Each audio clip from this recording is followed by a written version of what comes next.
Welcome to the call. Happy Friday. I hope you guys are ready to have an incredible call, because we have a guest speaker, like I said, who's jumping on the call, who's just short of incredible. This individual is not only a mentor in ACN, he's somebody that just personal story.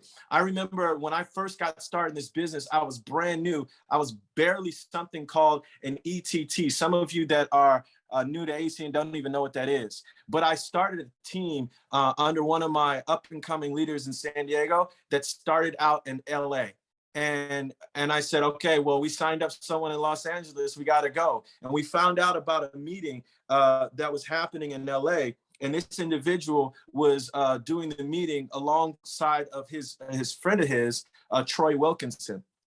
And so I went to that meeting and I saw Mr. Byron Nelson speak, and his energy, his charisma, the way he was able to impact the people that were seeing it for the first time, it showed me what was possible and the opportunity with ACN. And then when we did what's called a meeting after the meeting, and we had dinner together, and I had a small group there.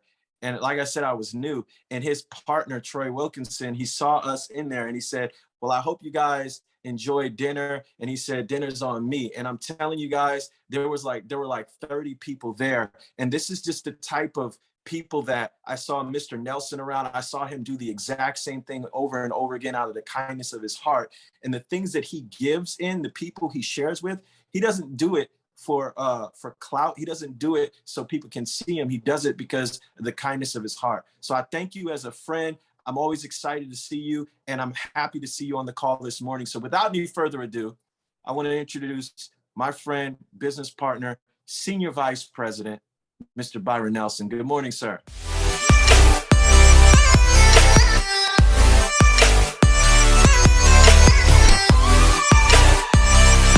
Great morning. What's going on, Jay? What's up? What's up? Good morning, everybody. We jumping right into it. No acknowledgments, no nothing. Just get in the water, huh? All right. Well, I wanted to cover, and Julian said all those wonderful things, but you guys know how extraordinary Mr. Lewis is and just everything. And he's actually the epitome of everything we're going to share today that echoes what Jocelyn Driscoll is, Al Thomas is, Renata, Boris is, all the people that make up this list on here, Tosh, many people. It's not even about the CP, Sam Foster, there's so many Bree, everybody. It's just the ones that step out on the ledge. I want to recap what we covered a couple of weeks ago, the 5 things that really need to be tapped into. And I want to share just a minute, 2 minutes of what we're going to start with for those that are taking copious notes. In describing your values, you prefer to use verbs over nouns. Now, why is this the case, and what verbs do you use to describe yourself? So values have to be verbs. It's not that I like them to be verbs, it's that they have to be verbs. And the reason is because values are things you do. Values are things you live by, and you can't do nouns. You can only do verbs. And so if you look at an organization, for example, you see companies that have their corporate values on the wall, and it says innovation, respect, honesty, right? Now, it's nice posters, too, I'm sure. Yeah, beautiful posters, yeah. And if you have to write honesty on the wall, you've got bigger problems, But you can't do innovation. You can't walk into someone's office and say, from now on, please, a little more innovation in all that you do. But you can say, look at the world from a different perspective instead of innovation. Instead of honesty, you can say, do the right thing.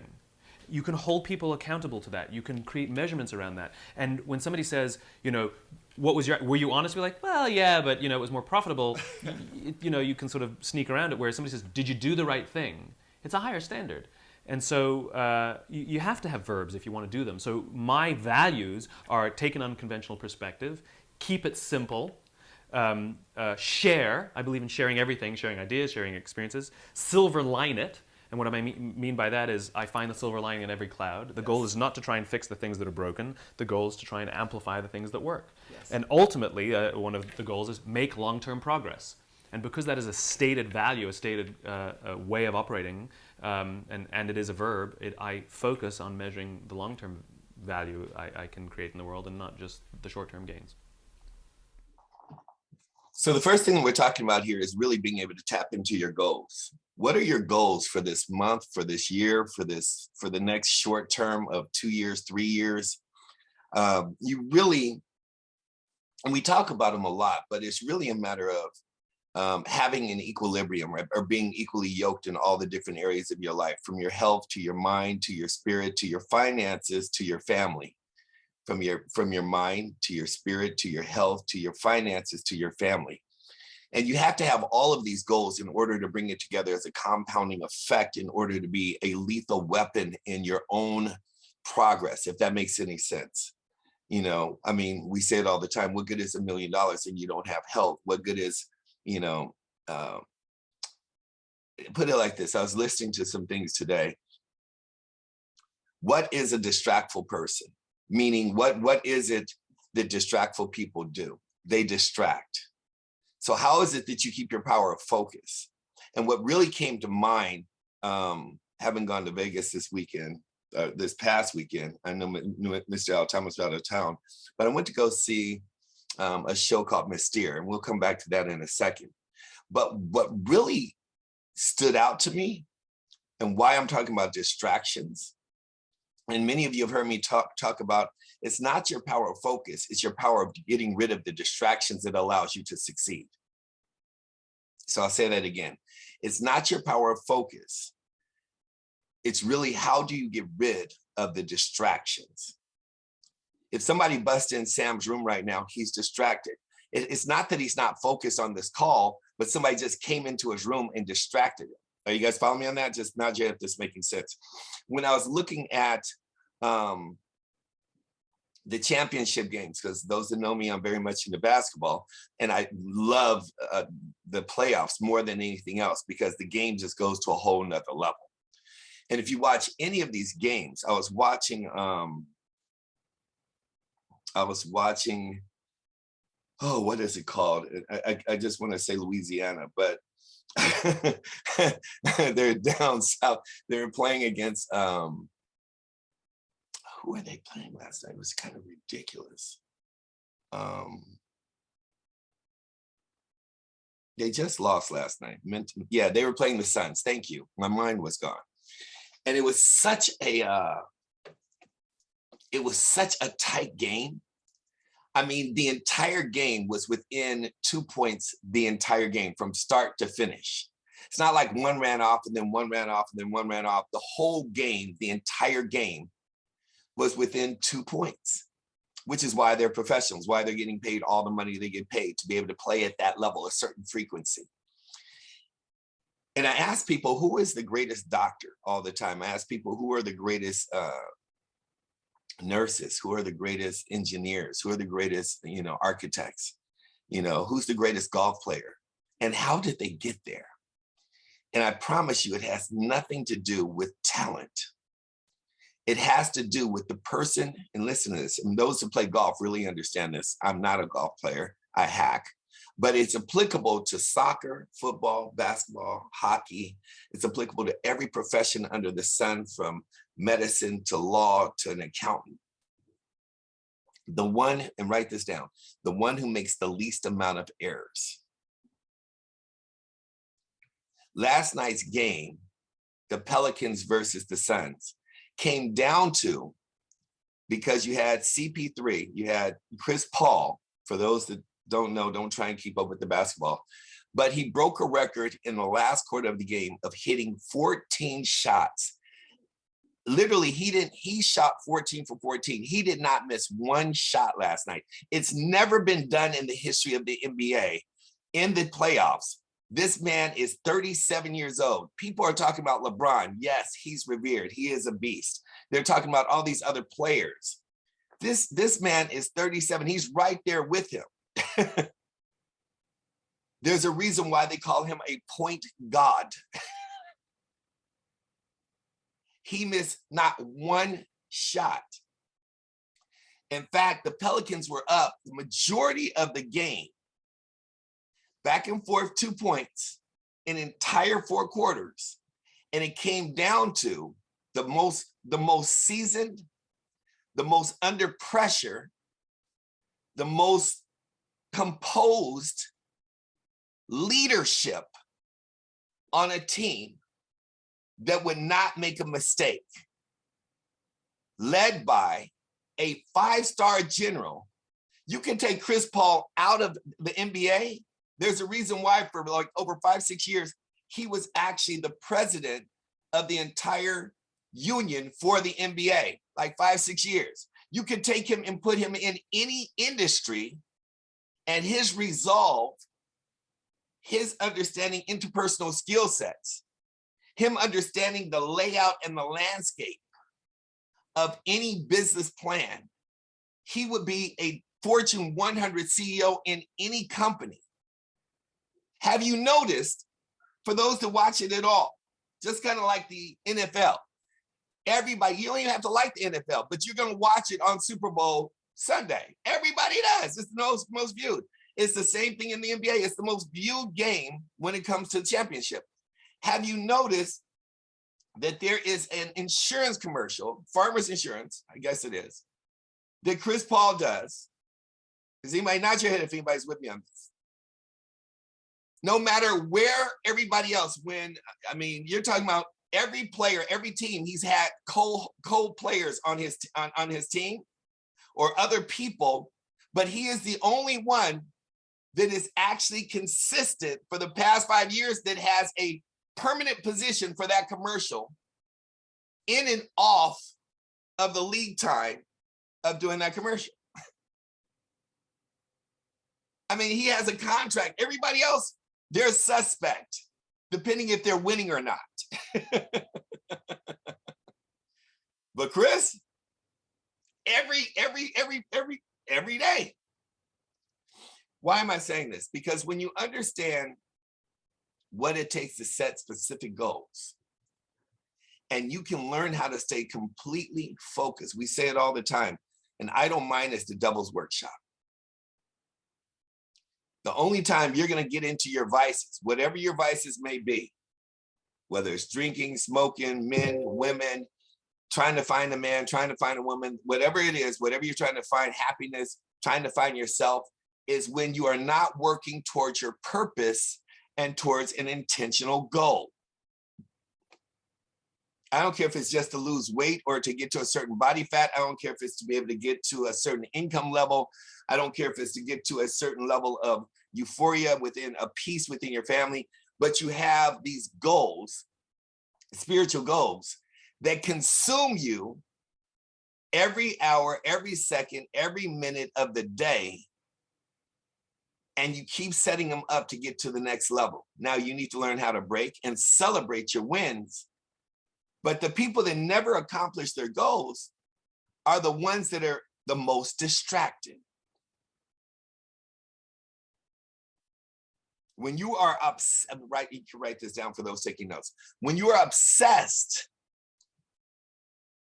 I find that I only fall off and make really bad decisions when I'm distracted. I only lose money when I'm distracted. I only get off track mentally, physically, and spiritually and financially when I'm distracted.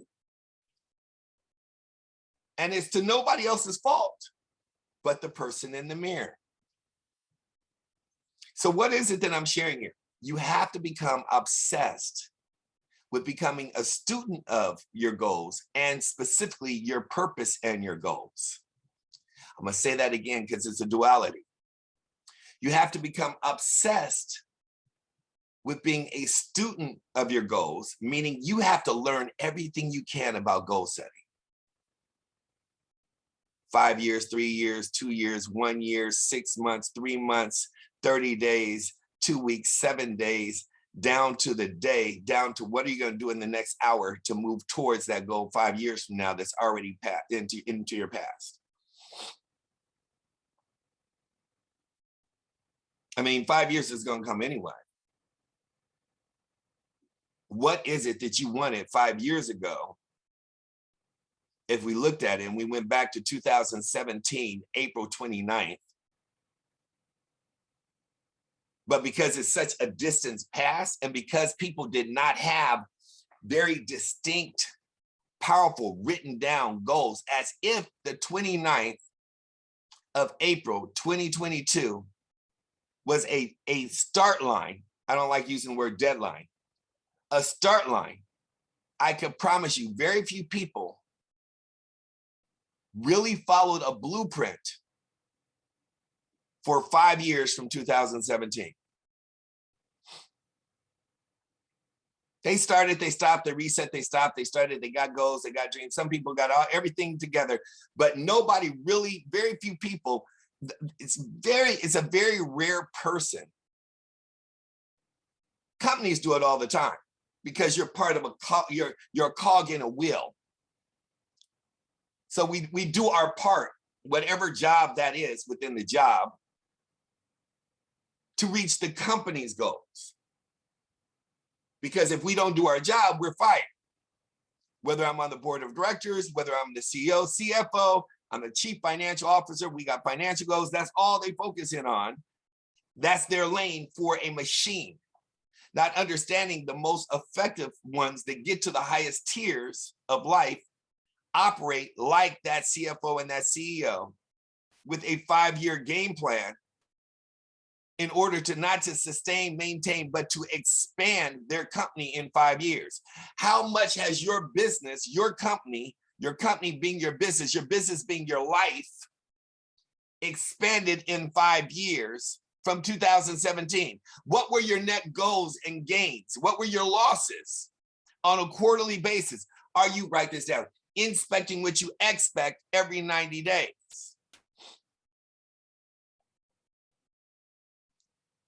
If you had a board of directors and you had shareholders from last year to this year, would your company even still be in business?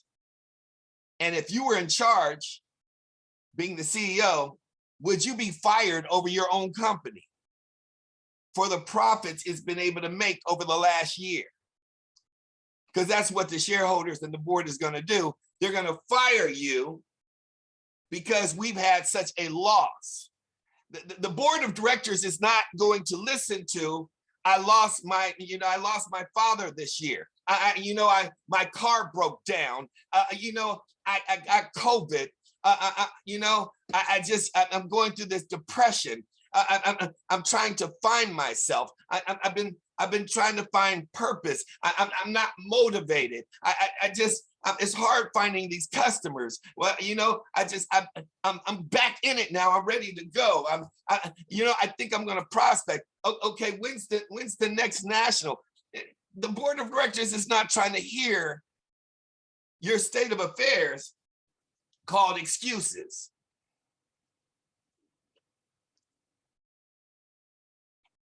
It's not trying to hear you need a vacation. Not if you want to play at a professional level. Not if you want to get paid the money that you say you want to get paid. Because the money that you say you want to get paid,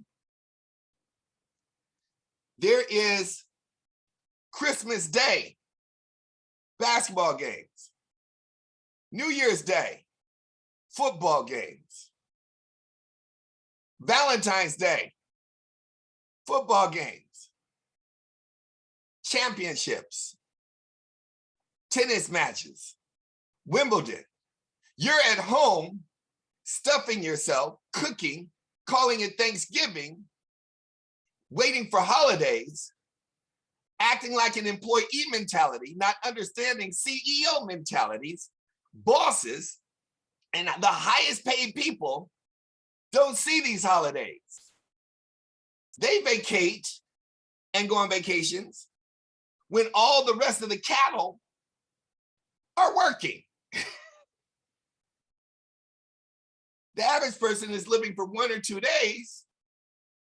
They're putting in the work for a season and gone for a month, 2 months. They take 2 months off to recharge, to go get primped and pampered, to go get massages. The average person is waiting for 1 or 2 days just for a weekend to sit at home and can't even afford to go get. I went to a massage. We went to go get a massage this weekend. Massage, couples massage, manicure, pedicure. That's it. You know what my bill was? $1,400. The average person, the broke person, the cattle person, oh, I didn't do it just once. I went back the next day. And the next day got a facial, another $800. I was like, oh, hell no. You done made love to my feet. You can definitely take care of my face. When was the last time you spent $2,800, got you some extra moisturizer for a facial, manicure, pedicure, and a massage? Most people, that's their house note.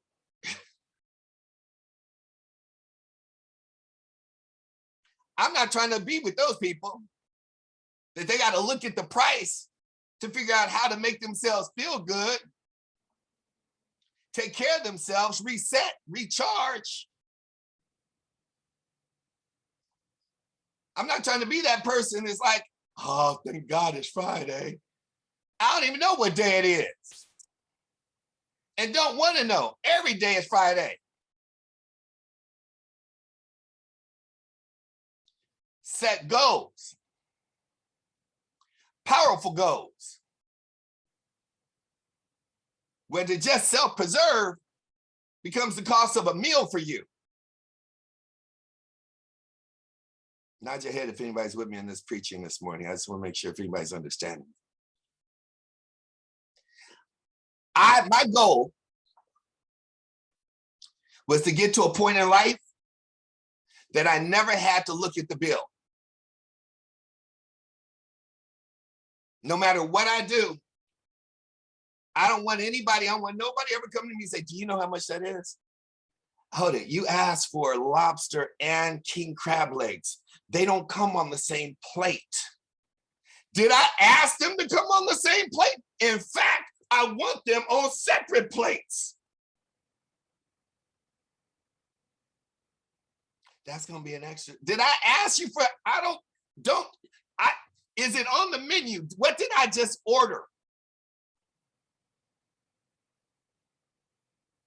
Do you know how much that bottle of wine is? Did I ask how much about? I'm sorry, I'm used to going to restaurants where they don't even have the prices on the menu. So for you to sit here and tell me you're wasting my time, could you go get me my craft? Could you get me my bottle, please?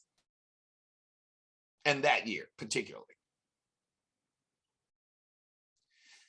You should not have to be on a budget to eat well the way you want every day of your life.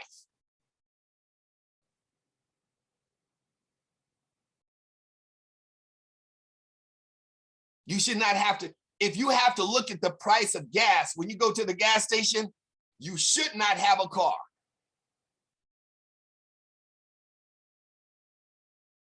Do you know how much the gas hasn't gone up?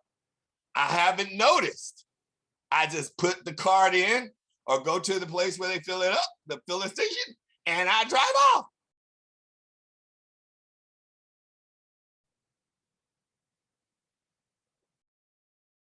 You should have very specific goals.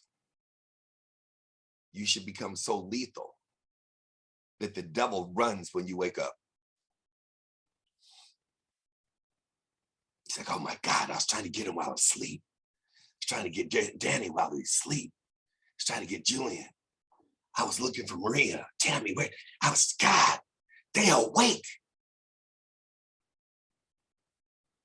Diana's awake, damn it. Right back to daddy. He had sent all his little demons and devils and tried to get in your sleep and give you nightmares and make you sleep bad and not sleep well. And so, no.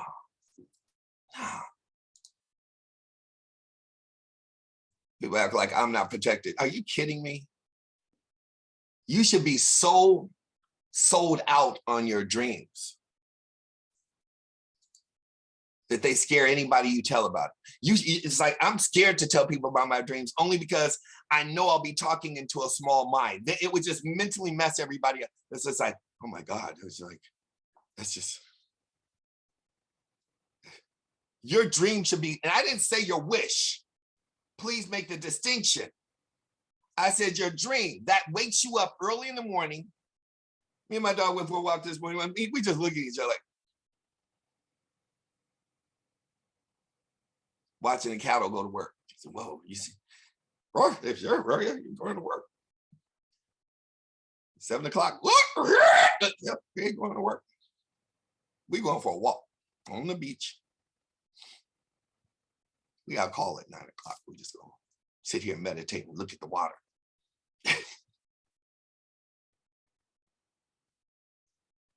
Your dreams and your goals should be aligned. Your dreams are not, listen, Linda, listen. Your dreams are not for your future. For some reason, people think dreams were built for the future. Dreams were built for the present. You dream with your eyes wide awake. You build it now. They'll see it later. You build it now. They will see it later. You shouldn't even have a question whether your dream is coming into pass, coming into fruition, coming into reality.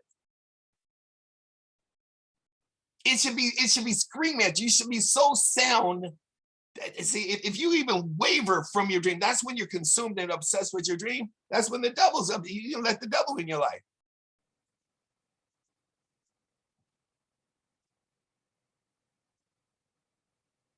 When you are aligned spiritually, mentally, and you're focused, there's a piece that I saw this morning. It's just in the whole, it was so powerful. It's like, the devil is so smart. I don't mean to go there, but I do. The devil is so beautiful and so smart, he'll send an actual Christian to come and distract you. You know, it's the most beautiful thing that has ever been created under the sun.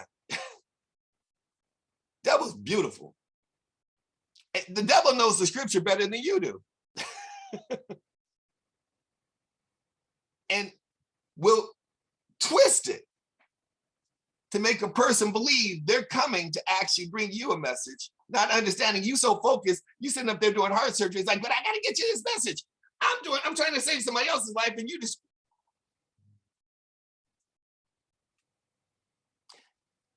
Do not be distracted when you're in alignment with your God.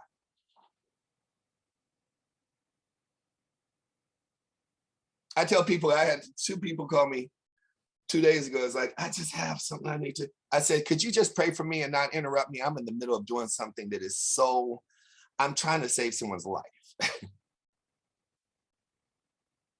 So by you thinking that you're doing something for me, you're killing somebody else. That's the devil.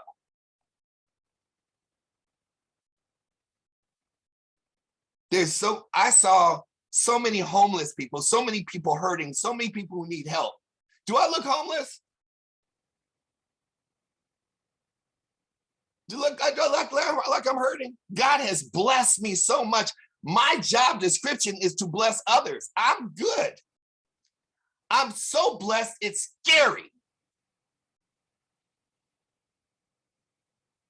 I ask and pray in my prayers for so much abundance, not for self, because I know so many people are hurting so much. Can't scratch 2 nickels together, can barely pay their car note, can barely be able to sit up there, can't even, they're going through so much. People, I got someone right now that's so close to me, the devil just took their, they're 80 years old, just took their health care from them. The insurance company just screwed them out of a $500,000 policy. They have not missed 1 payment in 40 years.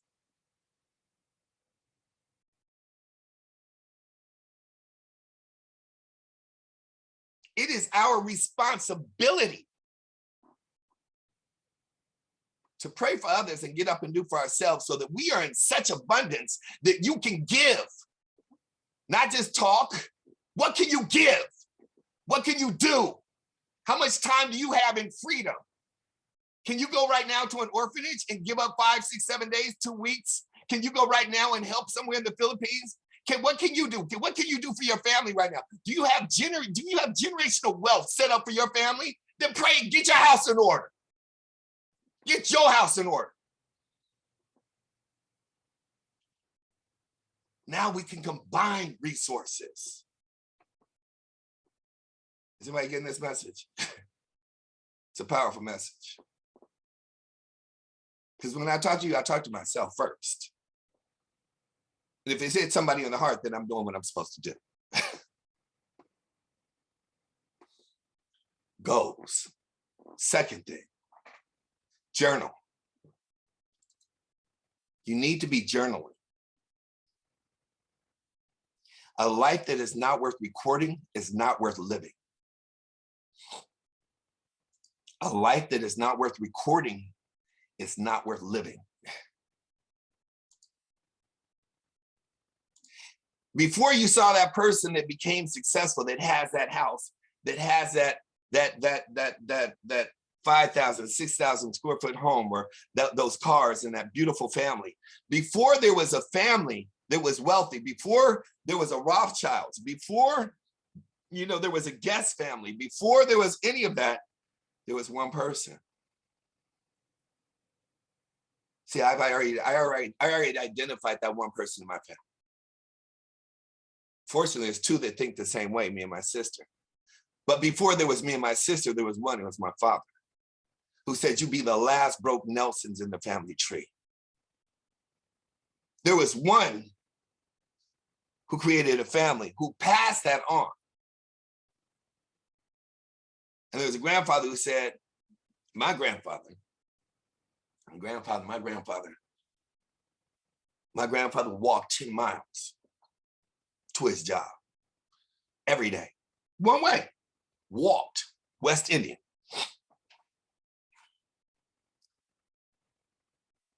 My father walked 5 miles.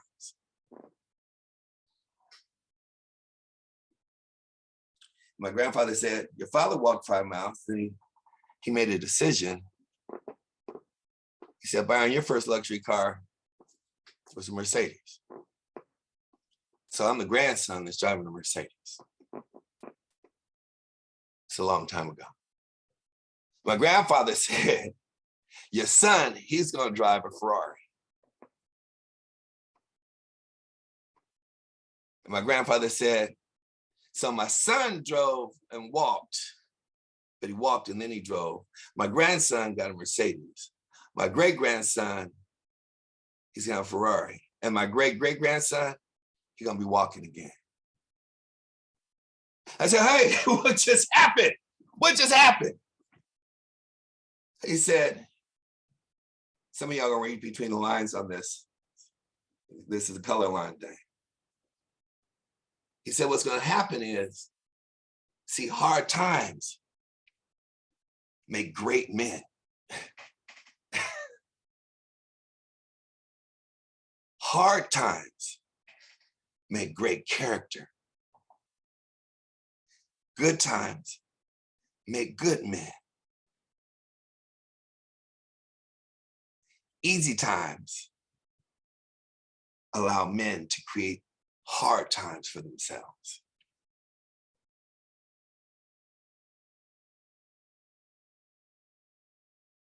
No character was built. It was too easy. Entitlement comes.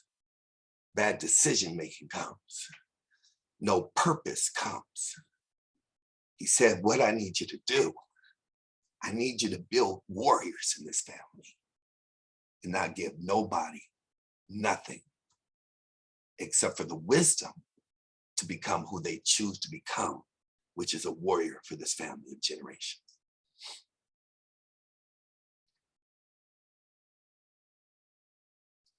Hard times make great men.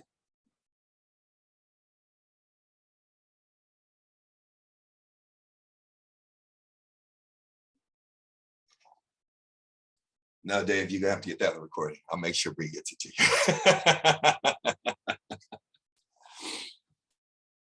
Because then it'll make me cry. And then, real men do cry. I just don't have time for it in this conversation. I'm not afraid of crying in front of nobody. Please believe that. But the journal, if your life is not worth recording, it's not worth living. God forbid you were taken from us today.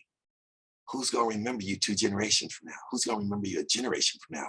Who's coming to your cemetery or, 20 years after you're gone? That scares the life out of me. It really does. That if I'm not living a life, and it's like when I lived through like I did the last 4 weeks, I feel like I squandered God's gift to me. That I'm not doing what I'm supposed to be doing. Just bad decisions on some different fronts. We all do it. Does that make sense? You guys follow me on that so far? It's like, where is my time going? Who am I spending my time with? Who am I investing my time with? Who am I pouring into? Whose life am I changing? How am I changing my own life to change another's? Who am I lifting up? Who is talking about me? I don't want to hear, oh, you want to make money? You need to talk to Byron. Oh, you in your network marketing. You talking about ACN? No, I don't want to hear anything associated with progressive life except for how I've served in someone. You want your life changed, you need to talk about it. Let me tell you what he did for me. I want to be the dinner table conversation, the breakfast conversation. I want to hear the person. I want to become like the #1 plumber in the world. Your plumbing is messed up. You need to reach, Roto-Rooter. I want to be Roto-Rooter. I want to be that person for change. Your life, are you going through something right now? You need to find Byron Nelson. And only call him if you want to change it. If you need to just like unload or something, maybe you need to call somebody, maybe psychiatrist, psychologist, something you need. But if you want to change everything that's in your life, Roto-Rooter, Byron Nelson. You need to find Byron Nelson only when you're ready to make a change. And you're ready to listen and stop knowing everything and doing everything by yourself and trying to do everything by yourself and trying to keep and living in quiet desperation and sitting up there trying to do everything on your own and finding out that your name is not Moses and that you can't do it without building a squad and a village. When you want to make a change, you need to find this person. You need to find Jocelyn. You need to find Alton. You need to find the person that's their sole purpose in life. Is to change lives for the better, but only when you're ready. Until you're ready, if you just want to talk about what's in your heart, your soul, and your mind, then stay where you are. Your address will be the same for the past 5 years. And it'll be the same for the next 5 years because you obviously got it going on. You obviously are satisfied with where you are. You know how many people I meet to say, I'm not satisfied, but you are. You have settled for where you are. Your income has been the same for the past 3-4 years. You have learned how to survive. And God did not create you to survive. What are you, an ant?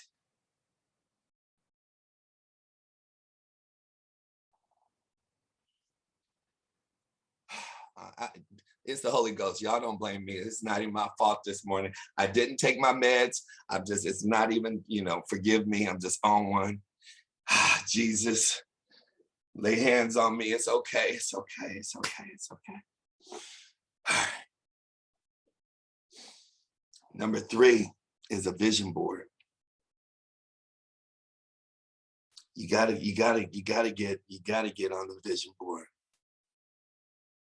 You got to start taking the things off and putting them on. You got to take off if you're doing the goals, if you're doing the journaling, then you got something to write about because you're living such an extraordinary life, such an experience. Good energy. You got to keep great energy around you. We all get depleted. Who's pouring back into you? We all get depleted. Who is pouring back into you?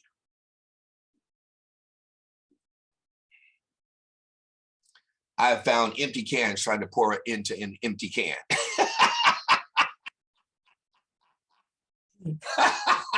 Here, let me help you out with one of my drops. Oh, you out now? Let me pour my drop back into you. Where are we going? Same place we were at yesterday. Nowhere. But we'll sit here and pray together.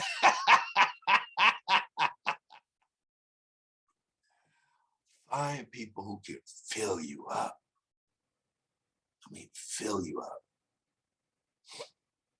You ain't gotta say, I'm telling you, I don't want to get into no personal stuff. We don't even have time for that conversation in class, but I'm telling you, some of you guys got people around you. Good intentions don't pay the bills. That's all I'm gonna say. They all have good intentions. And it's an illusion. You gotta really find people who have the heart, the spirit, and the resources to fill you up, so you can get to your destination, which is to fill somebody else up.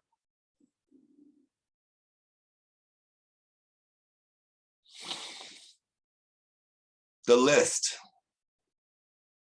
Your list should constantly be evolving, constantly be evolving, constantly be evolving. Many of you guys know I believe in reverse engineering. So I'm very big on making yourself a billboard for the way you carry yourself. Mr. Al Thomas does it with cigars, as well as he does it with many other things. You know, I know that Mrs. Driscoll does it with her warrior outfits, and she has, you know, she has, I forgot what it's called. It's warrior outfits, but it's this my brain is dead, but she has different outfits that will just make you stop and think. And it's just, I love your hat, I love your top, I love you this, she does it very distinctly. Me, I do it between my bracelets, the way I wear my clothes, you know, my Black Jesus clothing line that I have. It's like, there goes Black Jesus. Yes, I am. But it's like in that, it's in jest. God knows I'm not calling myself Jesus. But even my glasses, I sat on the plane coming home, and I promise you, there had to be at least 7 people that just like, I love your glasses. I love your glasses. I love your glasses. It's not just these. You guys know I have an entire array of them, but distinctly reverse. I know Willie's are like, here you go, Will. See those right there? There you go. The script, like, I can't, what do you see? Yeah, they, and having them, and when you're just sitting up there, like, you know, a business lecture, you're sitting up there while people are coming on, everybody, man, and they're waiting to go into the line, and they're like, wow, I don't know whether they're looking left one or right. Well, it depends on which day I feel like. It's you got to reverse engineer energy to make people notice you in a very classy way, in a very cryptid way, if that makes any sense. Does that make sense? Is this, you got to put yourself in a position where you don't have to go look for prospects, but they come looking for you. You know, Sharon's good like that. You know, I wear t-shirts. You know, Don will tell you, I've gotten completely into my Linus t-shirt, my cat t-shirt, as far I even have the old, I have a hoodie that's like the old Peachy folders when we were children. And I actually have had everything from a true story, an 11-year-old, I'm gonna say 11-year-old, to an 80-year-old stop me and be like, is that the Peachy folders we had when we were, and the 11-year-old was like, my mom and dad have these in the house. They've been saving all their files, and they said this is what they grew up and took to class. It's the Peachy folder. It was a 14-year-old, and it's just everything. It's like, it doesn't matter what it is. It'll be Speed Racer, and I'll get somebody nostalgic, be like, I have young and old, like, oh my God, I have just fallen in love with, during this COVID time, not being in a suit, you know, and being in my cartoon t-shirts, or my very, you know, very eclectic hoodies that are very distinct. And it will, without question, wherever I go, whether I go get coffee, gas, go on a plane, go on a train, take a walk, stop 5 to 7 people a day,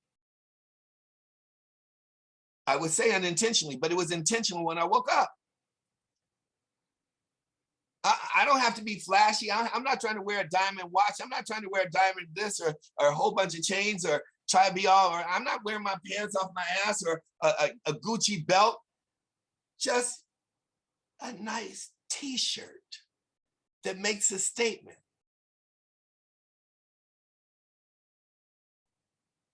Like, I love you. Something that makes you feel good, gives you warm butterflies, gives you a memory, makes you remember something. That makes you just stand out just a little bit. What do you do to make yourself stand out just a little bit? A little bit. A little bit. A little bit. You know what all those little bits do? They add up to a lot in your bank account, in your life, in abundance. I had become colorblind to everybody. What are you gonna use your excuse? I'm black, I'm white, I'm old, I'm too young, I'm this, I'm too this, I'm too that. You're filled with excuses.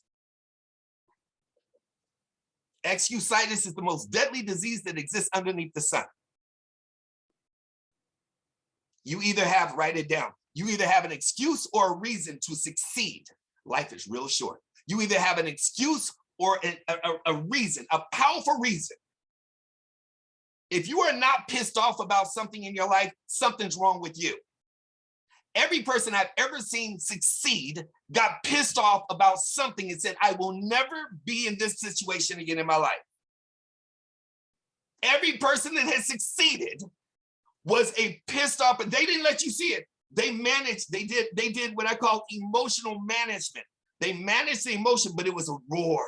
It was a burning in their stomach. It was a heat wave. It was like whether it was through a divorce, a job, economics, they looked at the bottom line in their bank account, they looked at their past, they looked at where they came from, they look at their address, they look at what they're driving, they look at their relationships, I can't get nothing better. Whatever it is, something pisses them off to say, I must become great.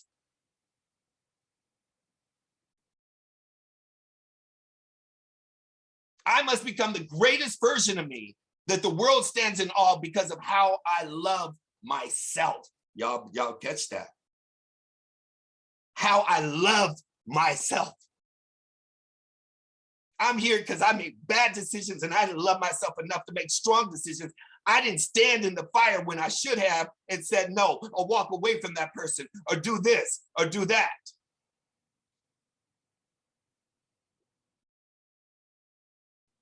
You need to get pissed off. And then you need to get the most fierce attitude called gratitude in your space. You need to get the most fierce attitude called gratitude in your life and give thanks that you're still standing to be able to do something about it. You don't get mad at the persons or this or that or the situations or who did you wrong. Somebody like, I was in this relationship, they did. You chose that person, that's your fault. That was your decision. You slept with the devil. But you're still here. You need to get the greatest attitude of gratitude in your life and use that fierce power of fuel to get your ass up and go to work on you.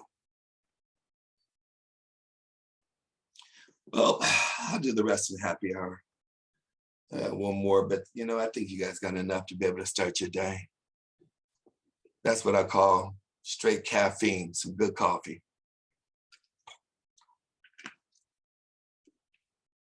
That's my story. I'm sticking to it. I love you guys. Have an amazing freaking Friday.